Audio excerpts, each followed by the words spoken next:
All right, good morning, everybody. We're going to jump right in. We have some big topics to cover today. I am Michelle Meter, and I am the founder and one of the directors at SommCon. And we are joined here today by Michael Kaiser.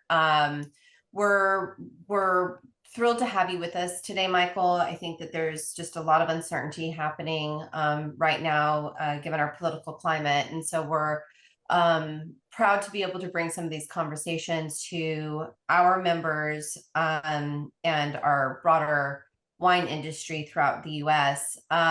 For context, and for those who don't already know Michael is the Vice President at WineAmerica.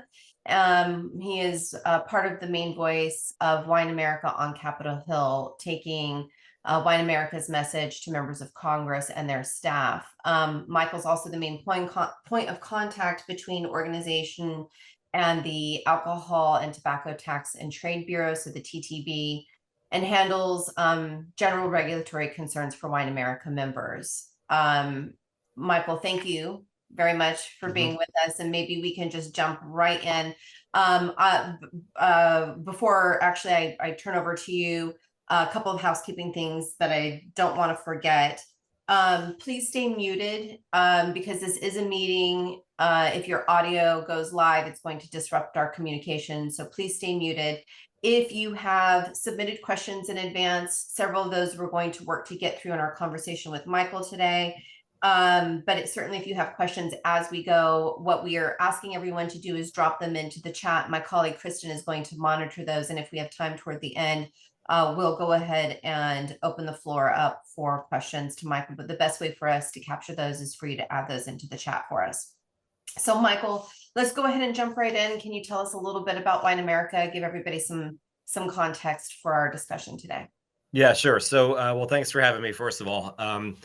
Yeah, so WineAmerica, we're the National Winery Trade Association. We represent wineries from across the country, primarily small wineries that are, like I said, across the country. We do have some larger producers that are members from California as well. But we're the only national trade association that's working here in DC for the industry. Um, we also work closely with the California Wine Institute, who represents California only wineries, and we have share members with them in common from California. But we're the only one. They're focused on the interests of the California industry, whereas we're focused on the entire country. And the bulk of our membership is from the other 49 states, if you will. We don't have all 49 at this point in the membership, but we do have most of them. Obviously, states like Oregon, Washington, New York, Texas, Virginia are very important to us. And we are, like I said, national organization. We are represented by a 17-member board of directors from wineries of all shapes and sizes from across the country. We also work very closely with state-level winery trade associations. So the way that works is, they're going to do the lobbying in the state capital. So, like I mentioned, Virginia, they're the Virginia Wineries Association. They'll be working in Richmond. The New York Wine Industry Advocacy Organization, they work in Albany, et cetera. Whereas we work in DC. So my organization does not really get involved in state level political work unless there's something that would really impact the industry, the entire industry. So sometimes that would involve a direct to consumer shipping bill or a bill that could hurt distribution in that state, where we will weigh in on it. By and large, because you're looking at the sole person doing the government affairs work for the organization, it's focused here in DC, where I live. And today is one of the days where I'm not up on Capitol Hill. Thankfully, it's a little cold today, and the House is in recess this week. But a lot of the work is done just like this over Zoom, still doing in-person meetings, but we're the only one that's really working for the entire industry. And the organization was founded in 1978 in the Finger Lakes. It was regional to the Northeast at that time. And then in the 90s is when it really went national. And I've been with the organization since 2006. Great. Well, we're honored to have you with us, Michael. And I know We have been fielding a lot of questions and through SommCon, and we felt like there was no better authority to address some of these concerns than to have you with us. So we're grateful to have some of your time today, especially if you could be bundled up inside instead of braving the cold.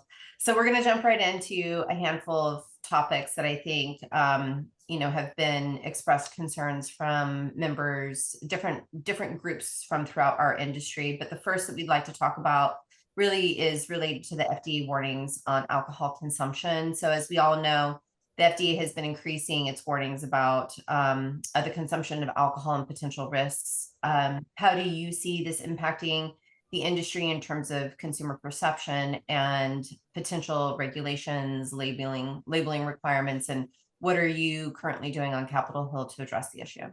Yeah, so there's a couple of things with this, and I can only say so much with this particular issue. But obviously there has been a lot of stuff written about the alcohol and health, and how it's related to health. Now, one thing that we as an industry cannot say is that our product is healthy, and we encourage people to, we tell people, wineries, to say, you should not, nobody should be drinking for health benefits. Follow the U.S. dietary guidelines, which I'll talk about in a second, when you're drinking. And if you have health concerns, consult with your physician. So, obviously, everybody saw at the beginning of January, the Surgeon General put out an advisory on alcohol.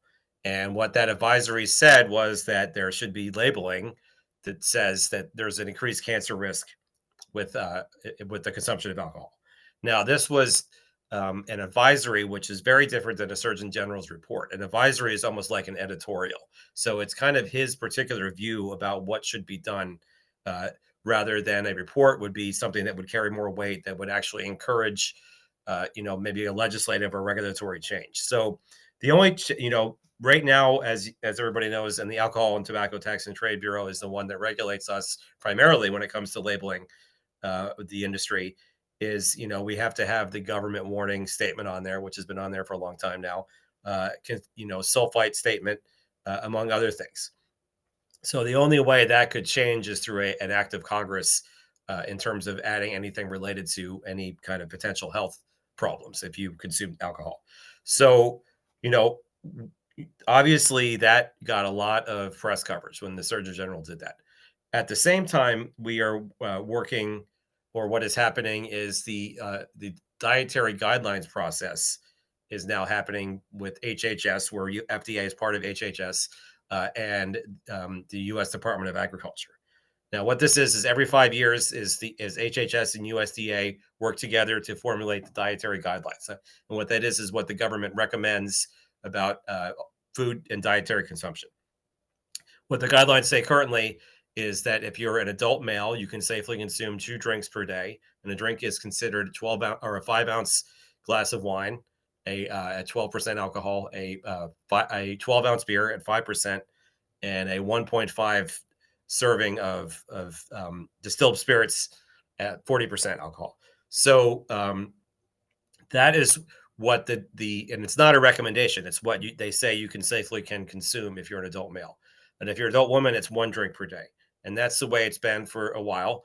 And that's so, but right now the USDA and HHS are, working to formulate the next round of guidelines for 2025 to 2030. And what's happening with that now is that there are 2 different studies that have been done to, inform USDA and HHS, the people writing the guidelines, about what they should say. There was one study that has been done by the National Academies of Science, Engineering, and Medicine. NASEM is the acronym we use for that. And then there's another study that was done by the Interagency Coordinating Committee for Underage Drinking, for the prevention of underage drinking. ICPUT is what that one is. So, the NASEM report, as I said, that's the report that's been used for many, many years to inform the guidelines. But for the first time since HHS was more in charge of the guideline process this year, they've asked ICPUT to do their own study. And the NASEM study came out in December. I think it was December 17th, and it had one outcome. and the ICPID study came out in January, and it had another outcome. So there's these conflicting studies that are both, they're both saying, obviously don't overconsume. They're both saying that there's an increased risk of certain cancers with alcohol, but they also come to two different conclusions about moderate consumption. So, not talking, we don't have a problem. We don't talk about the science when we do advocacy about this. We talk about the process. And the process has been flawed this year because, as I said, the NASEM study is the one that's always been used. And there's this ICPID study, which is being done by a group that's supposed to be doing the work to prevent underage drinking, which obviously we all support. And we want to see, them continue that work, but they shouldn't be looking into legal adult drinking. And, if you look at the studies, you will see that they looked at different things. Again, I don't want to get into the science here, but if you go to the website that it's called scienceoverbias.com, and I can put that in the chat before we go, and that kind of outlines this whole issue and the work that the alcohol industry trade associations are working on this. We obviously are not in it. We're in support of the guideline process going through. It's a way for us to highlight what responsible drinking is, responsible consumption. We just want to make sure it's done in the right way and with the right science. So, obviously a lot of the people in the industry are concerned about this, and, anything that is said could impact, what consumers think about alcohol. And, I think one of the other topics we're going to talk about is evolving consumer tastes. And, we have the research, market research that shows if the guidelines were to change, a lot of people would change their consumption habits, and Yeah. obviously that would be dangerous and bad for the industry. Yeah, I think that that's a good segue into the next question that I have, which is about shifting domestic wine consumption and, the evolution of consumer preferences. We've obviously seen as an industry that younger consumers are making different choices with respect to their consumption. Also, it's making decisions, whether it be for health or also looking at spirits or RTDs. What trends are you seeing in wine consumption, and how should we be adapting as an industry? Yeah, so obviously consumption has been down, and I think if you go back to in 2020, obviously everything shut down. I don't have to tell the people on this call what it was like for when restaurants and everything shut down, and a lot more people were consuming more at home. And if you look through the wine industry prism on this, a lot of people were having wine shipped to their house who had not done that before. We are lucky that in 47 states, we can have some form of direct-to-consumer shipment. So that kind of created a artificial bubble about consumption rates and sales rates. And, we saw the DTC market just explode in 2020 and 2021. And then when things started to open up again, that started to slow down. And that really, we're kind of where we were before COVID now in terms of those sales. But, obviously consumption is down overall. And I think a lot of that has to do with the fact that, younger consumers are not drinking wine as much as say the Generation X or baby boomers who, had that disposable income for wine. And, were that kind of led the boom, not only during COVID, but the winery expansion here in the United States. So, because, a younger consumer may view wine as an expensive thing to consume in some respects. Like they don't want to open a bottle of wine on Tuesday. And if they want to just have one glass, and then maybe they feel pressure to finish that. But I think what the industry needs to do to really, kind of remain competitive is I think we should be looking at things like single serve portions or products. A lot of wineries have moved to, to starting to can wines. I think that, obviously there's a stigma with that. Another thing that, also with alternative packaging, if you look at a winery, Tablas Creek in Paso Robles, which I'm sure everybody's familiar with, they started to put some of their wine in boxes. And they, not only that, they were, to get past the stigma that you can have a quality wine in that type of packaging, they did it first with rosé, which is the obvious thing to do, and it was $90 for the box, which is the same as how much the 4 bottles would cost of the same rosé. Or and with that packaging, the advantage is that you can put it in your fridge, you open it, and it's good for weeks. Or if it's a red wine, you put it on your counter and it's good for weeks. And if you want to have that glass on a Tuesday and that's it, you can do that. Also, I would encourage wineries to look at low and no alcohol alternatives, at least in terms of, I don't see why a winery shouldn't produce at least one low alcohol product along with their regular products, because there's going to inevitably be that someone who either wants a low alcohol or no alcohol beverage. And if you're a winery, if you go to, a tasting room somewhere that, particularly in the Midwest or the East Coast, where the tasting rooms there want to have someone come and kind of spend the day, you bring a picnic, etc. You're going to want, there might be someone who doesn't want, a full alcohol wine. And I think we need to be open to that.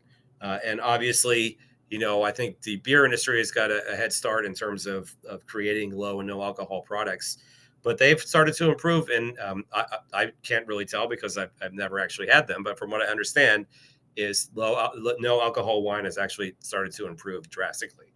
And I Yeah. think that, there is no reason why a winery shouldn't do something like that to complement their regular offerings. But I do think that, these are the things that we need to think about, particularly when, you look at the explosion in ready to drink cocktails. And, wine has the unique story to tell. I mean, a lot of those ready to drink cocktails and seltzers are made just from sugar.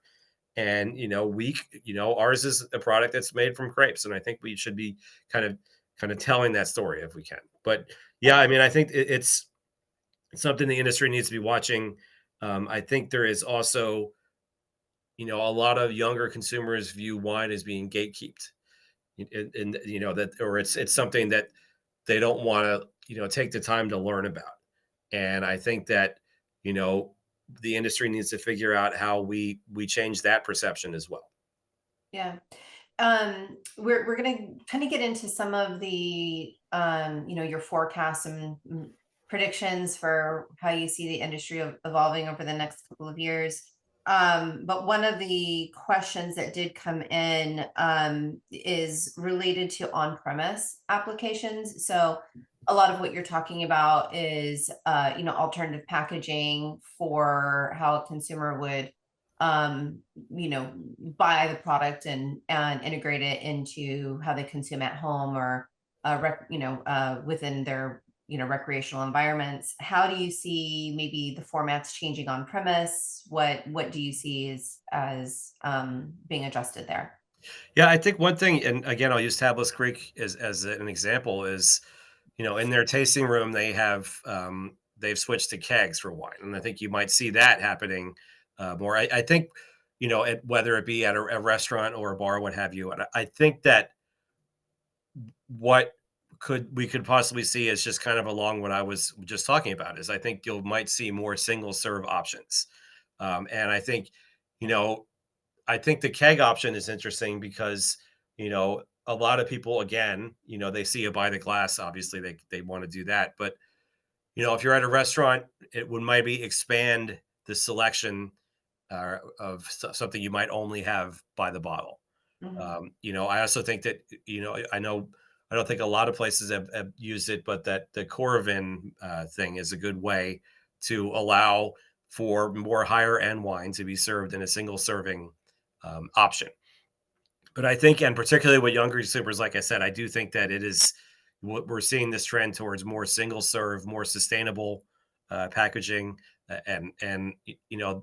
that is what I think the industry needs to embrace more. Is it just that I think, and you'll never replace, obviously, the 750 ml bottle, the romance, if you will, of a cork being opened at a table, whether it's at home or at a restaurant, and that shouldn't go away, at all. I'm not advocating for that at all, but I do think that the biggest thing the industry needs to think about is thinking beyond that bottle, and Mhm. I like I said, that's never going to go away. But let's think beyond that. Yeah. Yeah, I think that that's all really good insights, and certainly I'm seeing some questions come through. Kristen is going to capture those and we'll try to come back to some of those, but Maria does ask, and I'm going to interject this one. She's saying, is it misleading if we offer by the glass but we don't disclose that it comes from a keg, to remove the stigma? I mean, I don't see why it would be.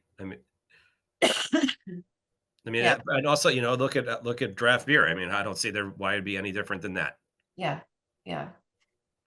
Let's shift topics. We do have a lot of wineries who are joining us today, and a lot of questions that we've been receiving are really related to the administration's Mhm. policies on immigration.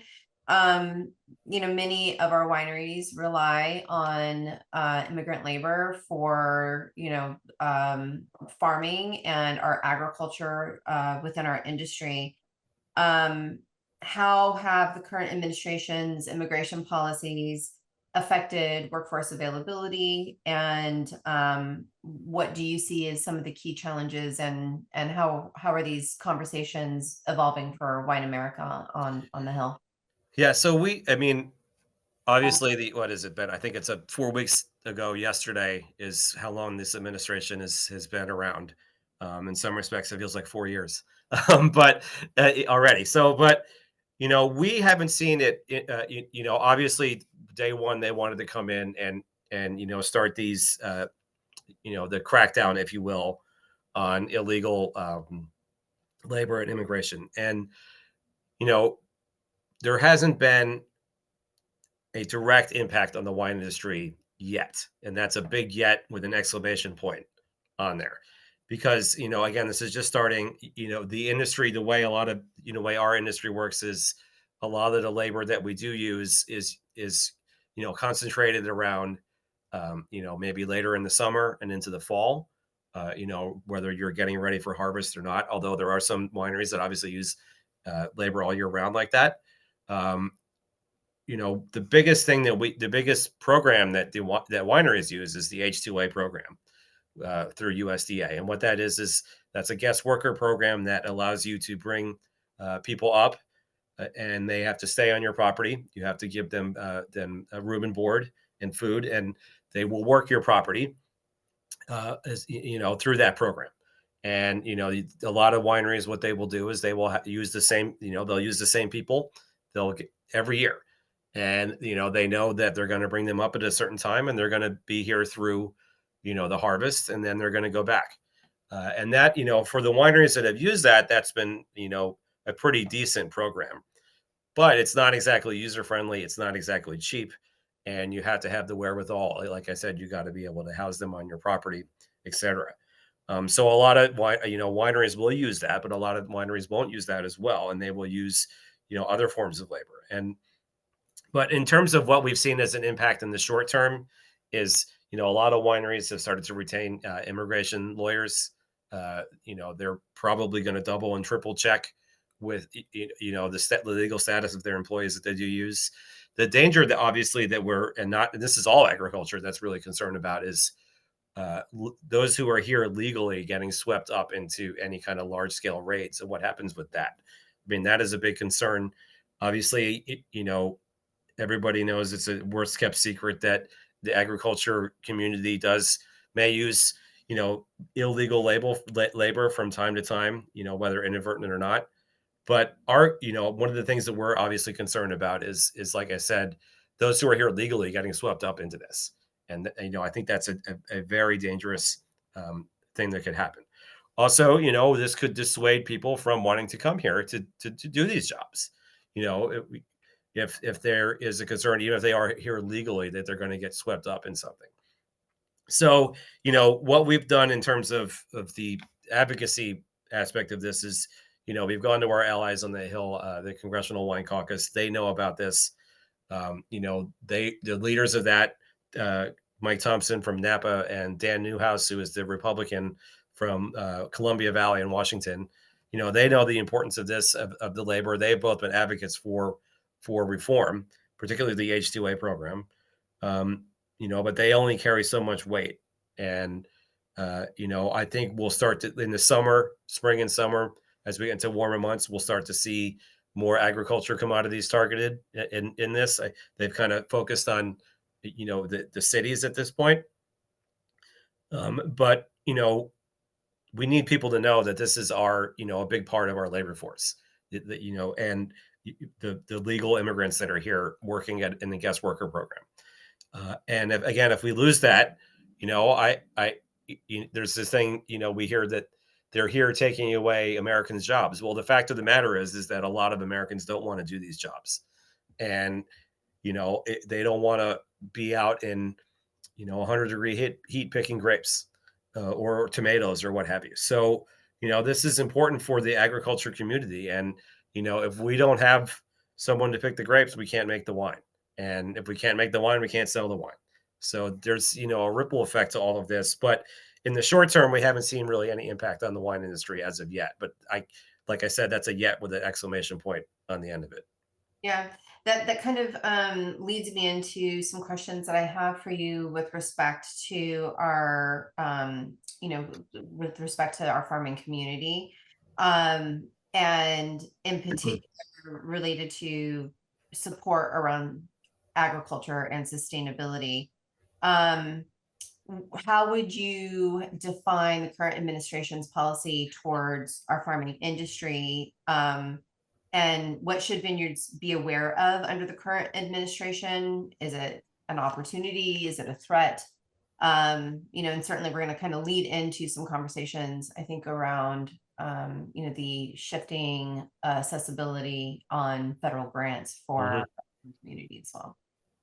I would say that the current administration's policies are bad towards our industry right now. And the reason I would say that is because, at least in the kind of the second topic you were just mentioning, is access to federal grants. But just to give you an example, that's something that happened just on Friday that impacts our industry in an adverse way, whether intentional or not. And so one of the things that that California, Oregon, and Washington have worked on together is to secure funding for research into smoke exposure to grapes and how that impacts wine. It's something that we're proud of being able to get done on a bipartisan basis. We've gotten funding for it through the Agricultural Research Service (ARS) within USDA. We have, I think there's about 5 or 6 scientists working on this. Wildfires have become a huge concern for the wine industry in recent years as the climate has changed.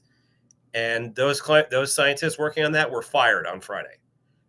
They were fired on Friday through the Department of Government Efficiency, which we've all seen, which is not a real department, which we've all seen, in the news with Mr. Musk, kind of taking a chainsaw to the government rather than a scalpel. And, that is, that compare, also along, the lines of, and I know we're going to talk about tariffs too, but, those are hostile towards value-added agriculture products like wine. So, I think that, the policies that we've seen so far have been not good for the industry. And just using that example from Friday, I mean, that's something that, wineries on the West Coast in particular need to know, what to do if grapes are exposed to smoke.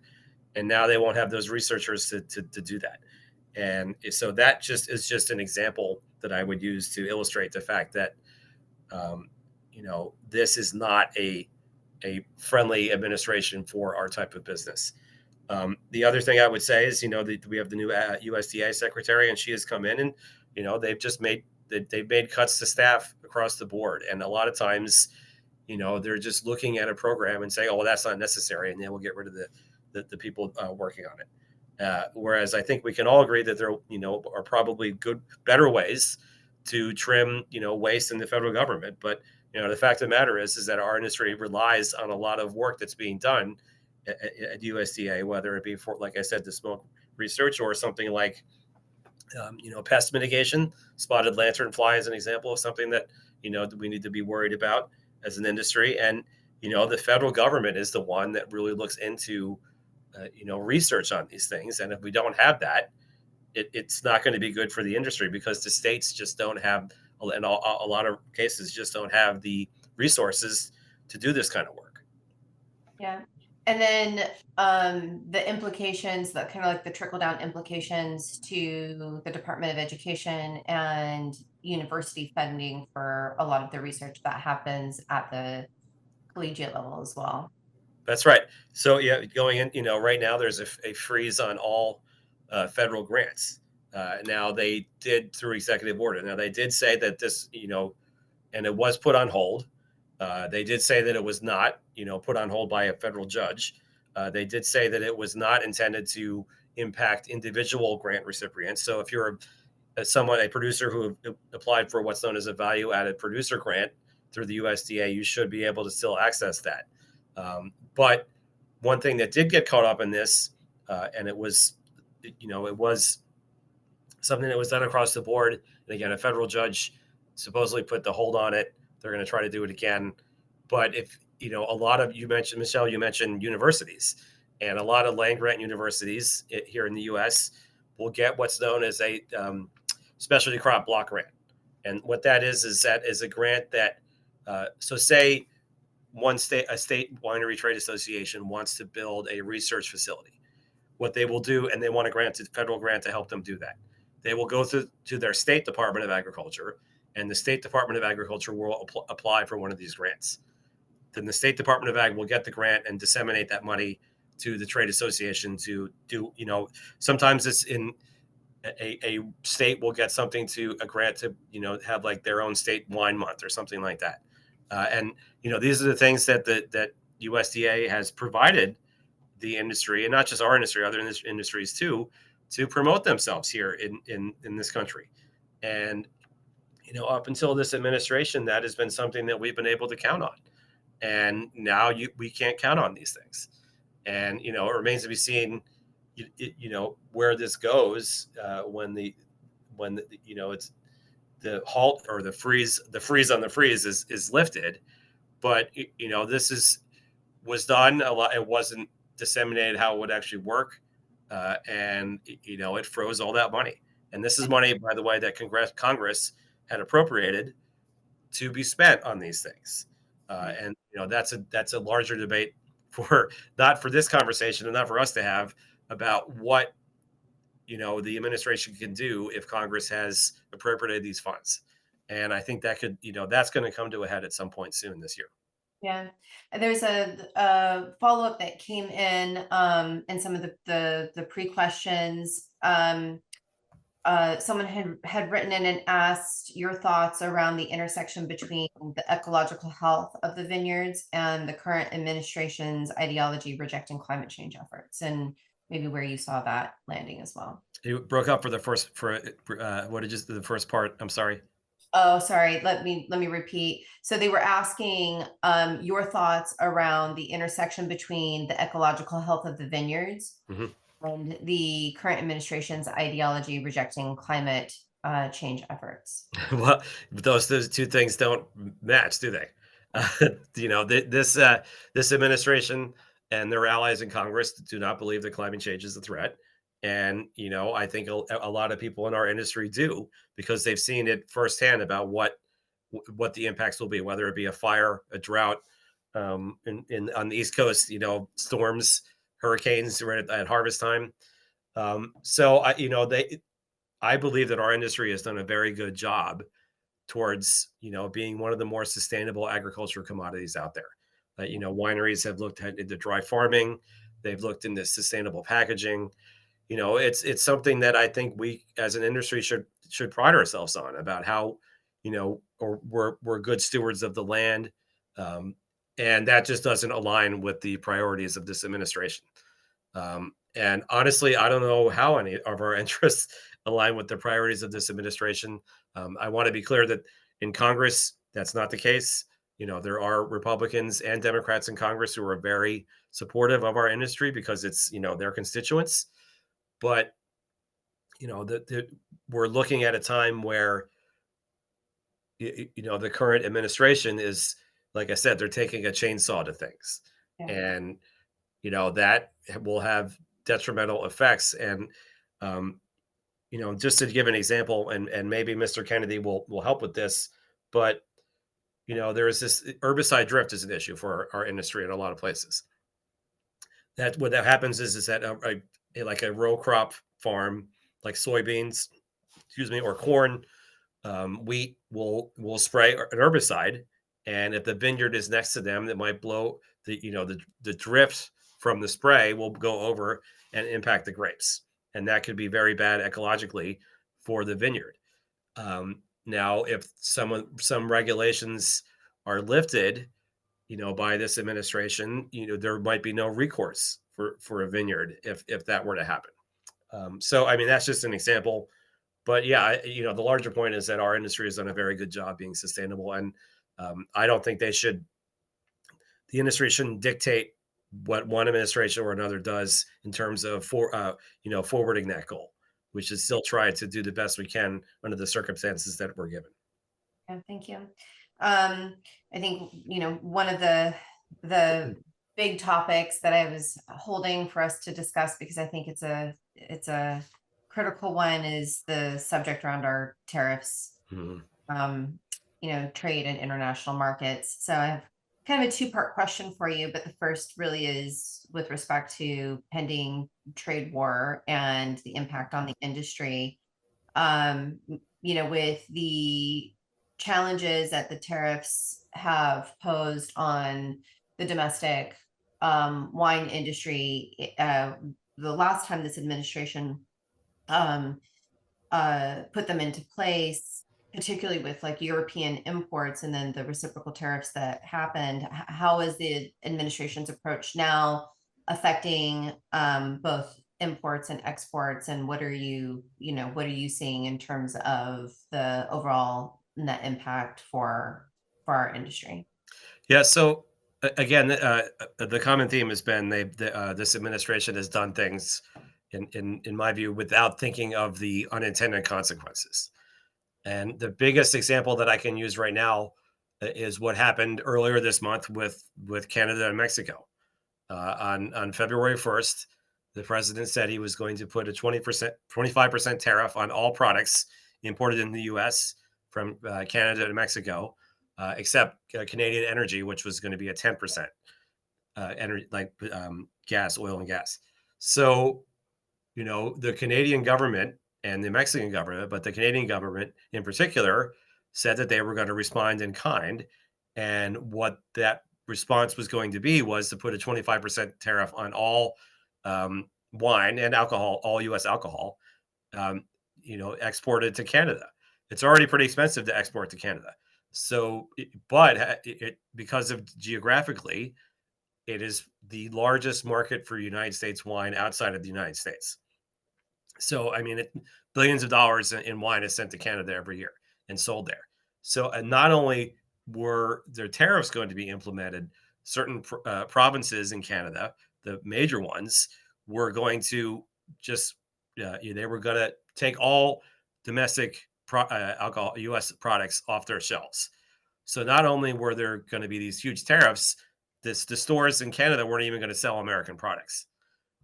Now, like I said, it's the largest market for U.S. wine outside of the U.S. So the problem we would have is that market or that wine has to go somewhere, and the most logical place that a winery will try to sell that is back here in the United States. And the way that could impact our industry is pretty simple. Is that there's already competition for shelf space on retail shelves, and I'll just use an example. Say you're a winery in say Michigan or Ohio, and you're one of the larger in the state, and you're able to have your products in distribution. And maybe you're not, just because it's a regional or local wine, it maybe doesn't sell as well as a similarly priced or more inexpensively priced product from a more known region. If those if the wine that was sold in Canada has to be sold here, that the retailer and the wholesaler might view that well, they'll know that will sell here, so they'll take that Michigan wine off the retail shelves and replace it with maybe a California wine that was sold in Canada the year before. But even if they were to do that, the wineries that are exported, that's not going to cover all of their losses of that market, which could lead to a glut of products here. And so that's kind of the ripple effect of what the Canadian tariffs would do in particular. Now, that was on Saturday the 1st. On the 3rd, they announced a 30-day kind of stay, if you will, on this, because the Canadian government agreed to some things that they, by the way, agreed to in the last administration, but they agreed to it, and this administration backed down in the short term. Now, what they've done since then is they've put a 25% on all steel and aluminum products that from all over the world brought here into the U.S., which will drive up the cost of those products, and will lead to retaliatory tariffs from other countries. The administration has also made it clear they're going to put tariffs on products from the EU, which again will lead to retaliatory tariffs, like we saw in the last time they were here.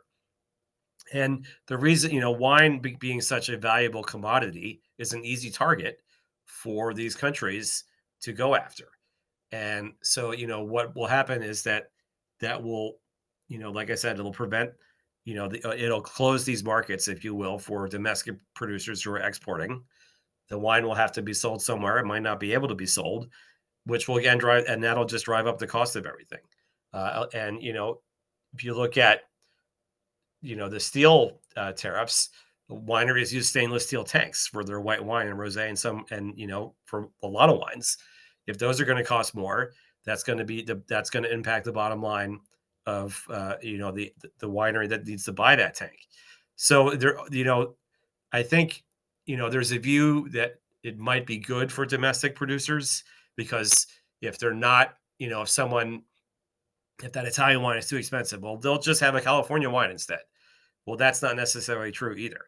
Use this example of, say, any major city has an Italian restaurant, and they pride themselves on maybe having small organic producers from Italy or something like that on their wine list. If those wines are too expensive, they're not going to automatically switch, wholesale and have all California wines on their list, or all, New Zealand or something like that. That's just not going to work. And I think the perception from some in the administration is that is what would happen. And in reality, that's not the case.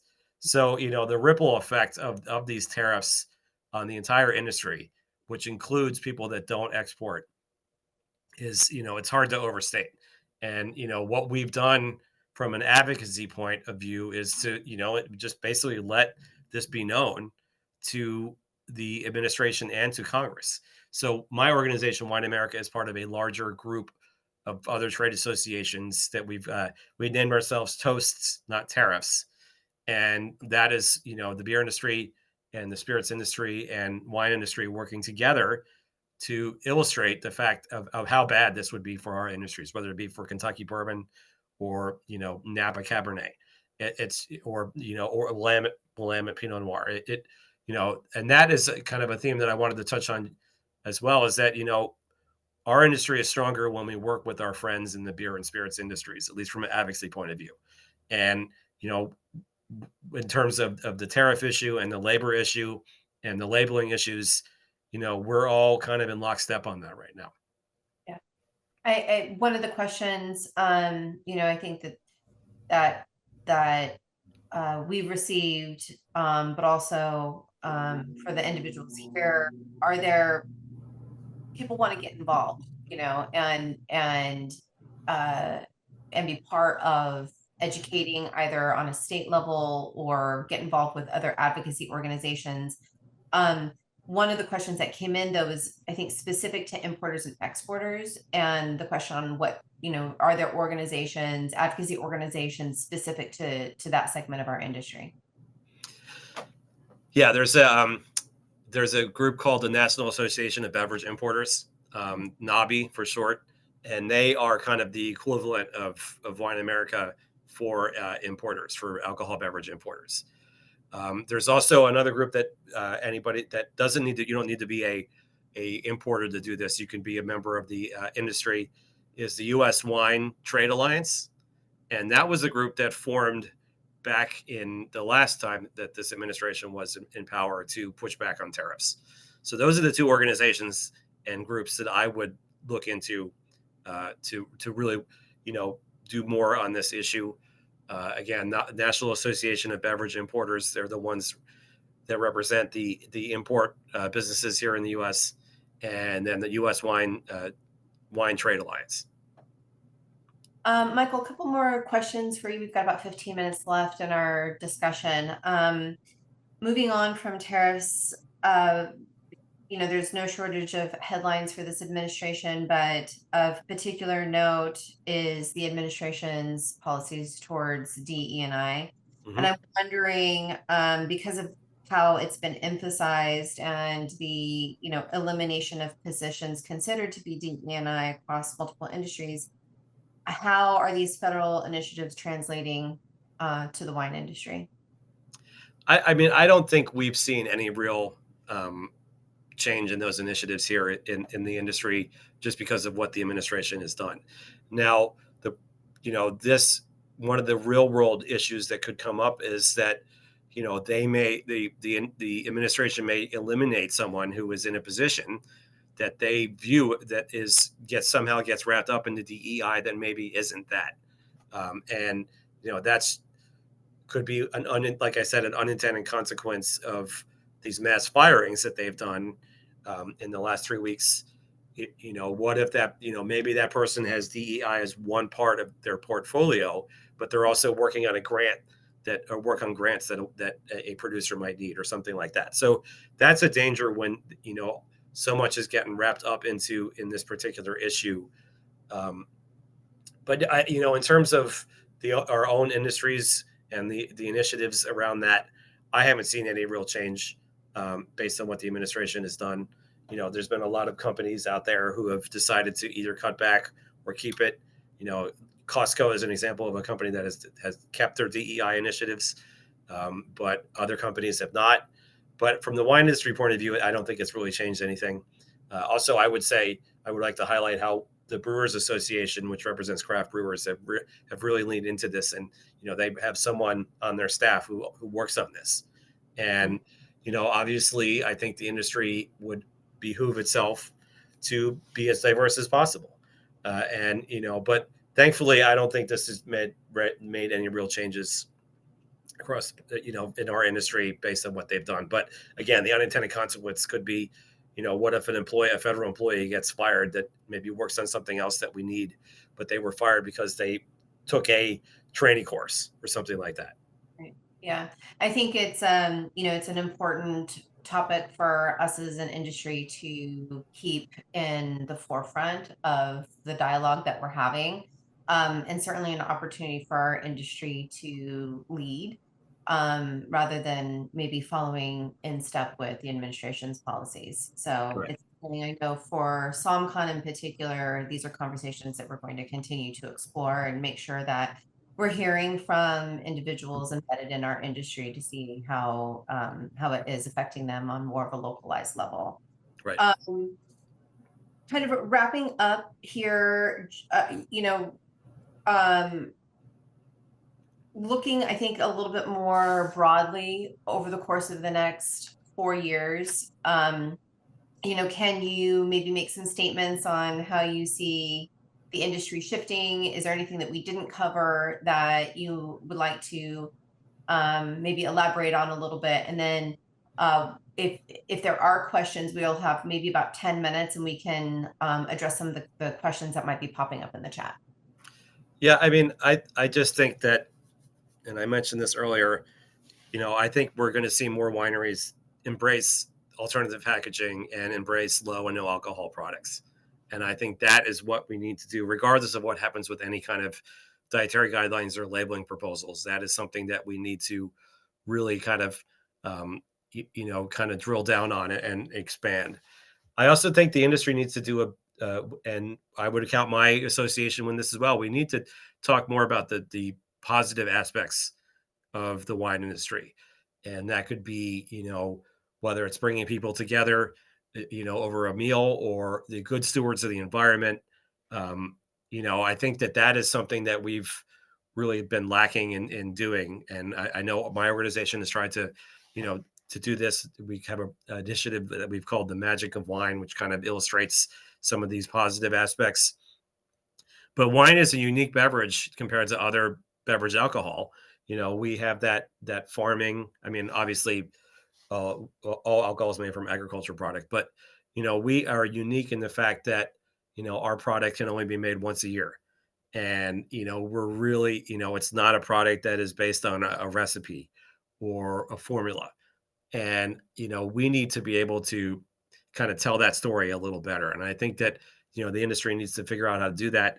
But in terms of where I see things going, is I do think that we are going to see people embrace the alternative packaging and low in alcohol products simply because they have to. Yeah, thank you. Michael, I'm gonna jump over to the chat and ask some questions, and Kristen, I'm gonna just scroll through some of these. Uh,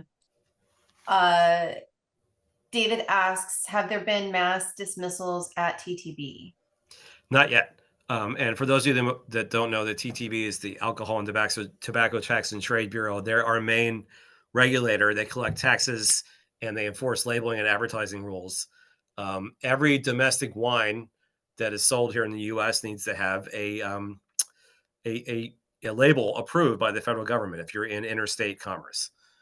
And there is obviously a concern if that were to go away, what that could mean. And if they say, well, we're going to get rid of the label approvals and send it to the states, that means a state like, all 50 states could have different rules, which means if you're distributed in all those states, you might have to have different labels for each state. It would also, what would stop one state from having a more restrictive labeling than another, if that were to be the case. But as of today, as of let's see, as of 12:22 on Eastern time on Tuesday, the 18th, there has not been any mass firing at TTB. I will say that the Doge group has gone to the Treasury Department. They've looked at the IRS, but as far as I know, they have not looked at TTB yet in terms of cutting employees there. I can't say that it won't happen, but it hasn't happened yet. Right.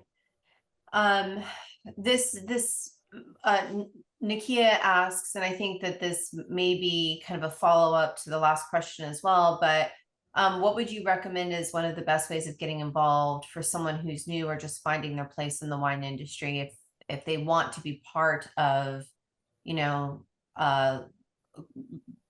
activism within our industry? So would that be for someone working at a like a wine shop or a restaurant or like at a winery? I mean, what would or just I in think general? just on any individual level, for example, how do we stay informed on the activities that WineAmerica is doing, or there are really good resources to stay up to speed on what's happening legislatively within the industry? Yeah. So I mean, if you're a winery or if you work at a winery, the best thing you could do is join our organization if you're not a member already. They also, I recommend, if you, again, from the winery perspective, each state has their own trade association as well.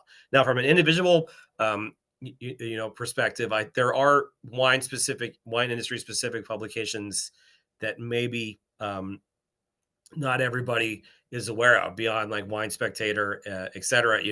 There's two in particular that I would encourage people to look into: Wine Business Monthly or Wine Business, and they also, they cover news, and the Wine Industry Network as well, which is another organization that is basically an online trade show for the wine industry. But they also have this thing called Wine Industry Advisor, and that you can get that as a free email to your inbox every day, and it kind of goes through the news of the industry, but not just kind of the news that you would get on from like a wine spectator, but also some of the more policy oriented stuff too. So, but the other thing also is, every business has a trade association, whether it be a restaurant, a wine shop, a winery, etc.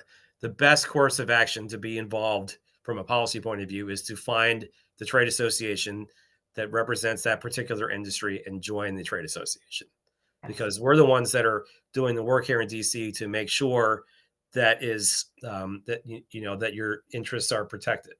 And just use an example: if you want to hire a lobbyist in DC, it's not cheap.